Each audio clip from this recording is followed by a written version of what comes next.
कुरुक्षेत्र का मैदान शांत था, पर अर्जुन का मन अशांत। चारों ओर अपनी ही सगे संबंधी गुरु और मित्र खड़े थे।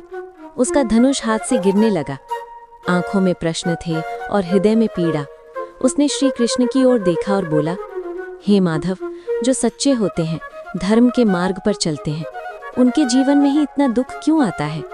क्या अच्छा होना ही सबसे बड़ी सजा है? श्री कृष्ण मंद मुस्कान के साथ बोले, पार्थ, ये प्रश्न हर युग में उठता है। सुनो, मैं तुम्हें एक कथा के माध्यम से समझाता हूँ। कृष्ण बोले, मान लो एक जंगल में दो वृक्ष थे, एक साधारण और दूसरा चंदन का। साधारण वृक्ष को कोई छूता तक नहीं था, पर चंदन के वृक्ष को लोग काटते, घिसते और चोट पहुंचाते थे। अर्जुन, क्या तुम्हें पता है क्यों? अर्जुन ने कहा, क्योंकि चंदन बहुमूल्य था। कृष्ण बोले, बस यही उत्तर है। जो अच्छा होता है, जो मूल्यवान होता है, वही परीक्षाओं से गुजरता है। साधारण को कोई चुनौती नहीं देता।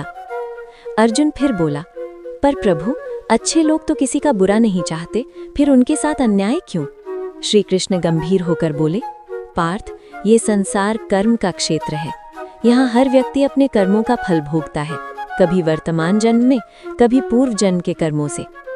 अच्छे व्यक्ति का दुख दंड नहीं होता, वो शुद्धि होता है। जैसे सोने को अग्नि में तपाकर ही शुद्ध किया जाता है।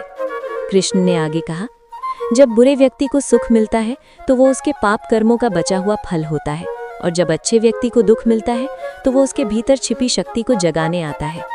अर्जुन की आंखें नम हो गई। तो क्या दुख से बचा नहीं जा सकता प्रभु? श्री कृष्ण बोले, दुख से नहीं, पर दुख के भय से अवश्य बचा जा सकता है। जो व्यक्ति फल की चिंता छोड़कर कर्म करता है, वही सच्चा योगी है। अच्छे व्यक्ति के जीवन में बुरा इसलिए आता है ताकि वो टूटे नहीं, बल्कि और मजबूत बने। अंत में श्री कृष्ण ने कहा, याद रखो अर्जुन, अंधकार दीपक को बुझाने नहीं, बल्कि उसकी रोशनी दिखाने आता है। इसलिए धर्म के मार्ग से मत डिगो।